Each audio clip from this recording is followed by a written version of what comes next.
ખ્રિસ્તમાં વાલા ભાઈઓ અને બહેનો, ફરીને એકવાર આજે પ્રભુના વચનમાંથી 20મો ચમત્કાર જે પ્રભુ ઈસુ ખ્રિસ્તે કર્યો એનો અભ્યાસ કરવા માંગીએ છીએ, જે આપણને માથીની લખેલી સુવાર્તા એનો 14મો અધ્યાય એના 22થી 33 વચનમાં જોવા મળે છે. સાથે સાથે માર્ક 6:45-52 અને યોહાન 6:16-21માં પ્રભુ ઈસુ પાણી પર ચાલે છે એ ચમત્કાર આપણે જોવા મળે છે અને એનો આજે આપણે અભ્યાસ કરીશું. પ્રિય મિત્રો, આ ચમત્કારમાંથી આપણે આપણા પ્રભુના જે શિષ્યોને એ ભયંકર તોફાનમાંથી જે એની પકડમાં હતા, ફસાયેલા હતા, એને આપણે જોઈ શકીએ છીએ અને પ્રભુ એ તોફાનમાંથી એ બચાવવા માંગે છે, કારણ કે પ્રભુ ઈસુ ખ્રિસ્ત એ પોતે જ પોતાના શિષ્યોને ગાલિલના સમુદ્ર પાર જવાનો એમને આદેશ આપવામાં આવ્યો હતો, જે આપણે 22મી કલમમાં માથી 14 અને 22 વચનમાં આપણે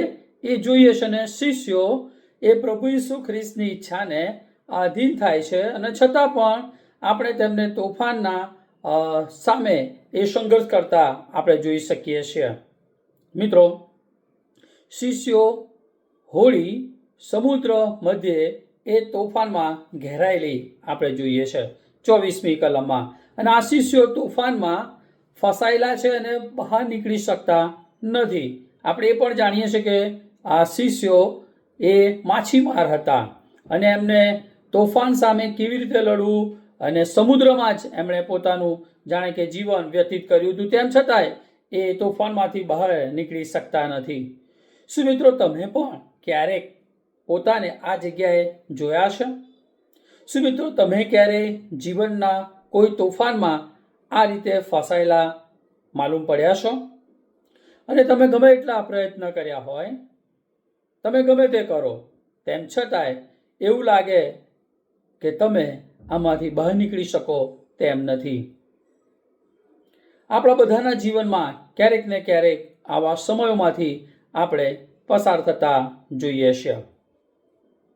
તમને એવું લાગે કે આ તોફાનના લીધે હવે જાણે કે બધું સમાપ્ત થઈ ગયું છે અને તમે જે સામનો કરી રહ્યા છો તેમાંથી કશું જ સારું થઈ શકતું નથી.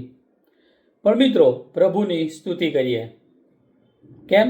કારણ કે ઈશ્વરના વચનથી આપણને એ ઉત્તેજન મળે છે, એ દોરવણી મળે છે, એ વિશ્વાસ મળે છે, એ ખાતરી મળે છે કે આપણે એમાંથી બહાર નીકળી શકીએ છીએ, કારણ કે આ ચમત્કાર અથવા તોફાનમાંથી સુખદ રીતે તેઓ બહાર નીકળે છે. ચોક્કસ ફાયદાને આપણે ત્યાં જોઈ શકીએ છીએ, કારણ કે હિબ્રુ 12 અને 11માં લખ્યું છે એ પ્રમાણે હવે કોઈ પણ શિક્ષા હાલકારક આપણને આનંદકારક લાગતી નથી, પણ ખેદકારક લાગે છે, પણ પાછળથી તો તે કસાયેલાઓને ન્યાયપણાના શાંતિદાયક ફળ આપે છે. અને મિત્રો, હું ઈચ્છું છું કે આજે આ શિષ્યો સાથે આપણે તોફાનમાં જોડાઈએ, કારણ કે તોફાનમાંથી કેવી રીતે બહાર નીકળવું એ આપણને શીખવા મળે છે. મિત્રો, અને હું તમને આ વચનમાંથી બતાવવા માંગુ છું કે તોફાન મધ્યે ઈશ્વરના બાળકોના જીવનમાં એ છુપાયેલો આશીર્વાદ. મિત્રો, મને આ સમયે ખબર નથી કે આજે તમે કેવા પ્રકારના તોફાનમાં ફસાયેલા છો અથવા કયા પ્રકારના તોફાનોનો તમે સામનો કરી રહ્યા છો, પરંતુ હું જાણું છું કે તમારા જીવનમાં એ તોફાનોનો પ્રહાર એ ચોક્કસ ઈશ્વરનો હેતુ છે. અને આ હેતુને સ્પષ્ટ કરવાના માટે આપણે આ ચમત્કારનો અભ્યાસ કરવા માંગીએ છીએ કે જીવનમાં જે તોફાનો છે એમાં છુપાયેલો આશીર્વાદ. અને મિત્રો, આપણે એ મેળવવા માંગીએ છીએ. જો આ વચનોનો આપણે ધ્યાનથી અભ્યાસ કરીએ તો આપણને 25મી કલમમાં એ પ્રભુ ઈસુ ખ્રિસ્તે તોફાન મધ્યે આ તોફાનનો કેવી રીતે ઉપયોગ કરે છે, ટ્રાન્સપોર્ટેશન, એનો જ એક પરિવહન તરીકે ઉપયોગ કરે છે. 25થી 31 વચનોમાં એ પ્રભુ ઈસુ ખ્રિસ્ત આ તોફાનમાંથી એમની ટેસ્ટિંગ અથવા કસોટી કરે છે. અને 32થી 33 વચનોમાં આપણે જોઈએ તો આ તોફાનો દ્વારા પ્રભુ એક સાક્ષી અથવા ટેસ્ટિમની ઊભી કરે છે. પહેલું જોઈએ તો 25મી કલમ માથી 14 અને 25મી કલમ. તો તોફાન એ ઈશ્વર એમના મહિમાનું સાધન અથવા પરિવહન બનાવે છે, ટ્રાન્સપોર્ટેશન. ત્યાં વચન કહે છે કે અને રાતના ચોથા પહોરે સમુદ્ર પર ચાલતા એ શિષ્યોની પાસે આવે છે. અહીં બહુ સ્પષ્ટ છે કે શિષ્યો સમુદ્રમાં ગભરાયેલા છે. એ શાંતિથી ઊંઘતા નથી, કારણ કે તોફાનના લીધે એ ગભરાયેલા છે, ડરી ગયા છે, બી ગયા છે કે હવે જીવન પૂરું થવાની અણીએ છે. પ્રભુ આ જે તોફાની સમુદ્ર છે એનો ઉપયોગ પોતાના મહિમાના માટે એક વાહન તરીકે, એક માધ્યમ તરીકે ઉપયોગ કરે છે. અને મિત્રો, તે તમારા અને મારા જીવનમાં પણ આવું જ કંઈ કરે છે. ધ્યાન આપો કે ઈસુ તે રાત્રે તેમની પાસે કેવી રીતે આવ્યા. તો પહેલું એ ડાર્કનેસ એટલે અંધકારના સમયમાં આવે છે. બાઇબલ કહે છે કે પ્રભુ ઈસુ ચોથા પહોરે તેમની પાસે આવ્યા.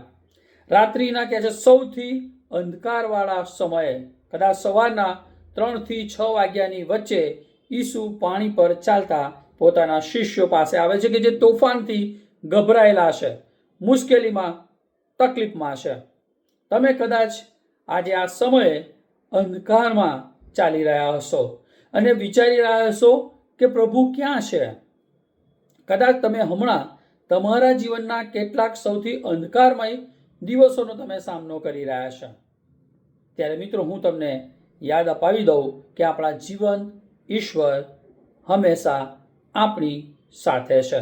અને માટે જ હિબ્રુ 13 અને 5 કીધું છે કે હું તને કદી મૂકી દઈશ નહીં અને તને તજીશ પણ નહીં. મિત્રો, જીવનના સૌથી અંધકારમય સમયોમાં ઈશ્વર હજુ પણ ઈશ્વર જ છે અને આપણી સાથે છે અને જીવનની દરેક પરિસ્થિતિને એ નિયંત્રણ કરે છે અને પરિસ્થિતિમાં એ સંભાળ રાખે છે. એટલે ડાર્કનેસ, અંધકારના સમયમાં. બીજું કે ડિઝાસ્ટર, પ્રભુ ઈસુ આપત્તિનો સામનો કરે છે. આપત્તિમાંથી છોડાવવા માટે સમર્થ છે એ વાત આપણે જોઈ શકીએ છીએ. શિષ્યો પોતાના જીવનને માટે એ લડાઈ લડી રહ્યા હતા. માર્ક 6:48 કહે છે કે હોડી ચલાવવામાં એ મહેનત કરી રહ્યા હતા, પણ મહેનત એ ફળ લાવે તેમ નહોતું, કારણ કે આ તોફાન સામે એ લોકો સંઘર્ષ કરી રહ્યા હતા. આ શિષ્યો પોતાના જીવનને માટે એ બી રહ્યા હતા અથવા ડરી રહ્યા હતા. જ્યારે તેઓને લાગ્યું કે બધી આશા હવે જતી રહી છે, તેઓ નિરાશ થઈ ગયા હતા, હતાશ થઈ ગયા હતા, ત્યારે કે જે પ્રભુ ઈસુ સમુદ્ર પર ચાલતા આવ્યા. એવો સમય આવે છે જ્યારે આપણને એવું લાગે મિત્રો કે આપણે તોફાન સામે લડાઈ હારી ગયા છે. પરંતુ જ્યારે ઈશ્વર જે આપણા આશીર્વાદોનો સ્ત્રોત છે, તેમ તે આપણા તોફાનોનો હવાલો પણ સંભાળે છે. જ્યારે કોઈ પરિસ્થિતિ આપણને સૌથી ઉદાસ દેખાય અને બધી જ બાજુ જાણે પ્રશ્નો, મુશ્કેલી, મૂંઝવણો, વિટંબણાઓ હોય, ત્યારે મિત્રો આપણે આસપાસ જોવાની જરૂર છે કે ઈસુ આવી રહ્યા છે. ઈસુ આપણી સાથે છે. મિત્રો, યાદ રાખો કે તે તમને તોફાનમાં જ જતા અટકાવતા નથી, પણ તોફાનોની મધ્યે તમારી સાથે છે. એ હોડીમાં તોફાન છે, પણ એ હોડીમાં પ્રભુ પોતે છે. મિત્રો, ઘણા બધા સેવકો બાઇબલના ઉદાહરણો છે. કદાચ દાનિયેલને નૂહની વાત કરીએ, એના વિશે વિચારીએ કે ઈશ્વરે આમાંથી કોઈને તોફાનમાં જતા અટકાવ્યા નહીં, પરંતુ તેમણે તે બધાને તેમના તોફાનમાંથી બચાવ્યા. આખી દુનિયા પર પાણી હતું, પણ નૂહ અને નૂહનું કુટુંબ એ તોફાન મધ્યે ઈશ્વર એમની સાથે હતા અને તોફાનમાંથી એમને બહાર કાઢ્યા. ઘણો બધો લાંબો સમય થઈ ગયો, પણ પ્રભુએ તેમને હેમખેમ પૃથ્વી પર બહાર કાઢ્યા. દાનિયેલે પણ પ્રાર્થના કરી, ઈશ્વરને વિશ્વાસુ રહ્યા, એના લીધે એમને સિંહોને બિલમાં નાખવામાં આવ્યા.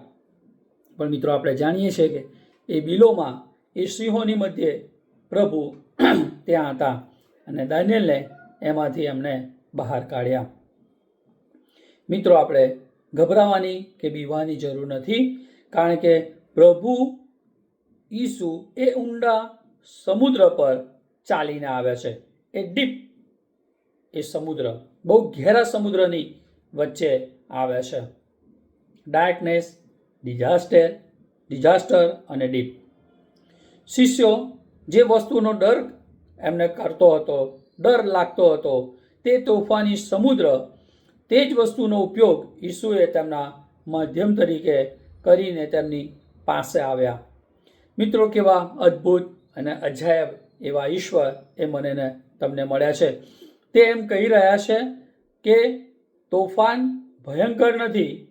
તે તમને કહી રહ્યા છે કે તે તોફાન કરતાં મહાન એ હું છું, એમ પ્રભુ ઈસુ ખ્રિસ્ત કહી રહ્યા છે. અને મિત્રો, આજે પણ આપણે આ સમયે બહુ જાણવું અગત્યનું છે કે આપણા ઈશ્વર એ જીવન અને પવિત્ર છે, જે મારી તમારી સાથે છે. આપણે પરિસ્થિતિથી બીવાની જરૂર નથી. જીવનમાં ગમે એટલા વાવાઝોડાનો આપણે સામનો કરવો પડે, ગમે તેવી તકલીફોનો આપણે સામનો કરવો પડે, પણ આપણે યાદ રાખવાની જરૂર છે કે જીવન, ઈશ્વર એ વાવાઝોડા, એ પરિસ્થિતિઓ કરતાં, એ મુશ્કેલીઓ, માંદગી, બીમારી, એ નોકરીનો પ્રશ્ન, નાણાકીય પ્રશ્ન, સંબંધોનો પ્રશ્ન, એના કરતાં પણ એ મહાન છે. અને બધામાંથી એ મને તમને બહાર કાઢવાના માટે સમર્થ ઈશ્વર છે. જો તમે ધીરજ રાખશો અને પ્રભુની રાહ જોશો તો ચોક્કસ યોગ્ય સમય આવશે કે જ્યારે પ્રભુ એ તકલીફમાંથી, એ વાવાઝોડામાંથી એ મને તમને બહાર કાઢશે. માટે મારે તમારે બીવાની જરૂર નથી, કારણ કે એ જ તકલીફ, એ જ પ્રશ્નનો ઉપયોગ કરીને પ્રભુ આપણને બહાર કાઢીને એ મહિમા પામશે અને આપણને આશીર્વાદ કરશે. કારણ કે આયોજન કરનાર એ પ્રભુ છે. એ પ્રભુ મારા તમારા માટે ભલા છે અને દરેક પરિસ્થિતિનો ઉપયોગ એમના મહિમાના માટે, આપણને આશીર્વાદ કરવા માટે કરશે.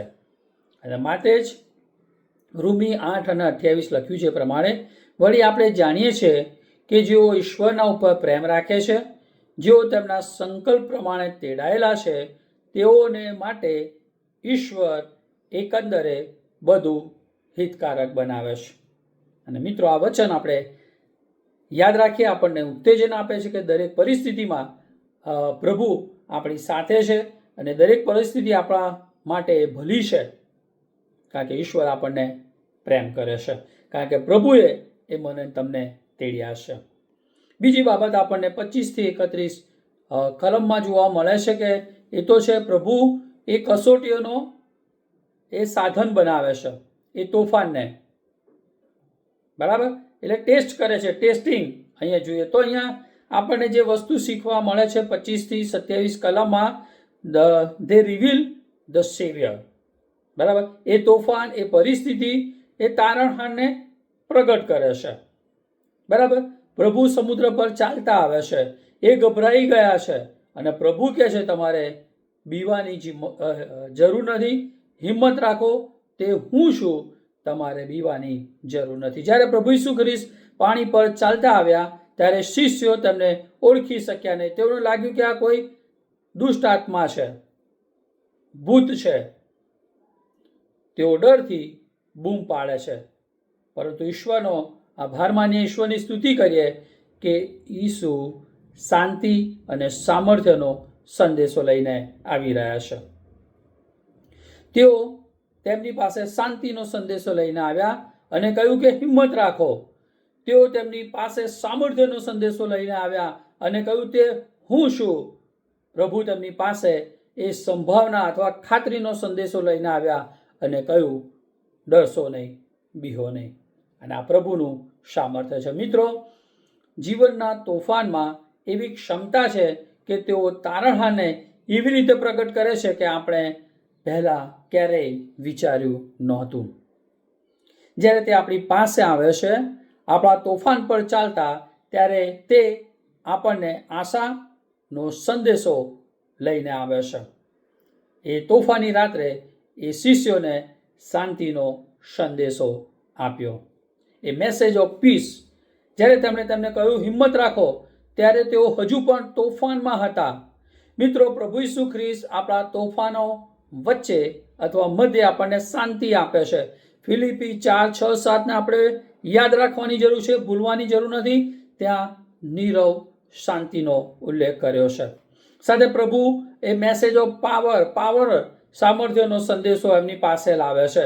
જ્યારે પ્રભુ ઈસુ દેખાયા ત્યારે તેમણે પોતાની ઓળખ એ જાહેર કરી કે તે હું છું, તમારે બીવાની જરૂર નહીં. એક ભારપૂર્વક વ્યક્તિગત પોતાની ઓળખ આપે છે.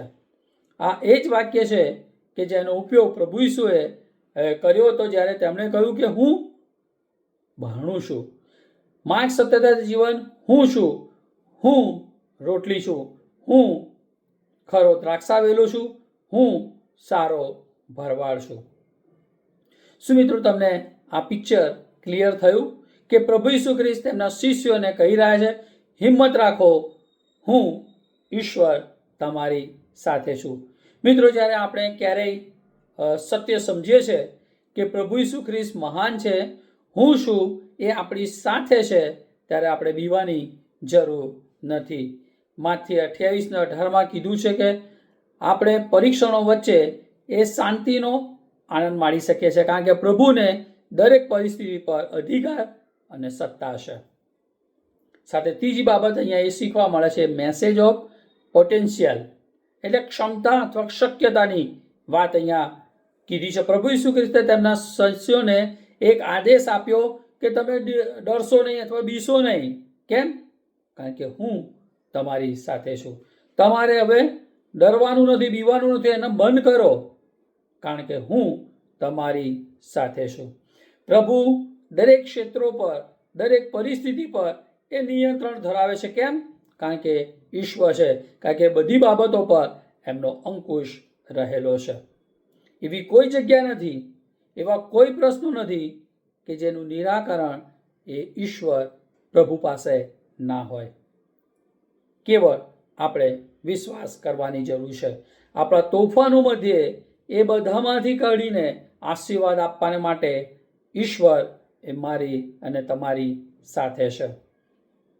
સાથે 28-29 કલમ તમે જુઓ તો પ્રભુ એમના લોકોને એ શુદ્ધ કરે છે, પવિત્ર કરે છે, રિફાઇન કરે છે. અને પ્રભુએ કીધું અહીંયા, પ્રભુ એ જો તમે હો તો મને આજ્ઞા કરો કે હું ચાલીને તમારી પાસે આવું. અને પ્રભુએ કીધું તું આવ. અને આપણે જાણીએ છીએ કે પિત્તર એ પાણી પર ચાલવા લાગ્યા. જ્યારે પિત્તરે સાંભળ્યું કે તે પ્રભુ છે ત્યારે એ પાણી પર ચાલવા માંગે છે. અને જ્યારે પિત્તર પ્રભુ ઈસુ ખ્રિસ્તના અવાજને આધીન થાય છે ત્યારે એ પાણી પર ચાલવા લાગે છે. અહીંયા વિશ્વાસમાં વૃદ્ધિ કરવાને માટે પ્રભુ આ તોફાનનો ઉપયોગ કરે છે. મિત્રો, જ્યારે જીવનમાં તોફાનો આપણી આસપાસ ગુજરી રહ્યા હોય ત્યારે જો આપણે સત્યને પકડી રાખીએ છીએ તે તોફાનોમાં પ્રભુ આપણી સાથે છે અને સંજોગોમાંથી હું ને તમે બહાર નીકળી જઈએ છીએ. પણ જો તોફાનોને જોઈએ છે તો પ્રશ્ન એ થાય છે કે આપણે લાંબુ સમય એમાં ચાલી શકતા નથી. જે પિત્તર એ પાણી પર ચાલી ના શકે, કારણ કે એમણે પરિસ્થિતિને જોયું, પ્રભુ તરફથી દ્રષ્ટિ હટાવી લીધી અને પરિણામે એ ડૂબવા લાગ્યા. મિત્રો, જ્યારે હું ને તમે પરિસ્થિતિમાં ડૂબી જઈએ છીએ ત્યારે આપણે એમ પ્રભુનો વાંક કાઢીએ છીએ કે પ્રભુ મારું સાંભળતા નથી, પ્રભુ મારી સાથે નથી. પરંતુ થોડો સમય વિચાર કરવાની જરૂર છે કે આપણે દ્રષ્ટિ પ્રભુ તરફ કરી હતી કે પ્રશ્નો તરફ. જ્યારે હું ને તમે પ્રશ્નો તરફ દ્રષ્ટિ કરીએ છીએ ત્યારે આપણે ડૂબી જઈએ છીએ, હારી જઈએ છીએ, નિરાશ અને હતાશ થઈએ છીએ. પ્રશ્નો ગમે તેવા હોય, પણ જો આપણી દ્રષ્ટિ પ્રભુ પર હશે તો પ્રભુ આપણને દ્રષ્ટિમાંથી બહાર કાઢશે. અને મિત્રો, આપણે અહીંયા જોઈએ છે કે પ્રભુ 30-31 કલમમાં કે ધે રિમાઇન્ડ ધ સેન્ટ, તે પોતાના સંતોને યાદ રાખે છે. અને આપણે જોઈએ છીએ કે જ્યારે પિત્તર ડૂબી ગયા ત્યારે એમણે બૂમ પાડી કે પ્રભુ મને બચાવો. ત્યારે પ્રભુ એ પોતાનો હાથ લાંબો કરીને એને બચાવી લેશે. મિત્રો, પિત્તર પ્રભુ ઈસુની જેમ પાણી પર ચાલવા માંગતા હતા. તેમણે પ્રભુની કસોટી કરી અને મોજા ઉપર પગ મૂક્યો. જોકે તેમણે ટૂંક સમયમાં જ પ્રભુ તરફથી નજર હટાવી લીધી અને મુશ્કેલીમાં મુકાયા. અને પિત્તરને યાદ આવ્યું કે પ્રભુ જ તેને આ ડૂબતા પાણીમાંથી બચાવી શકે છે. અને તેમણે કહે છે પ્રભુને બૂમ પાડી અને પ્રભુએ તેમને મદદ કરી. મિત્રો, આપણે પણ ગમે તેવા તોફાનોમાં હોય પણ આપણે પ્રભુને બૂમ પાડવાની જરૂર છે, પ્રાર્થના કરવાની જરૂર છે. પ્રભુ પર જ્યારે વિશ્વાસ રાખીએ છીએ ત્યારે પ્રભુ આપણને બચાવે છે.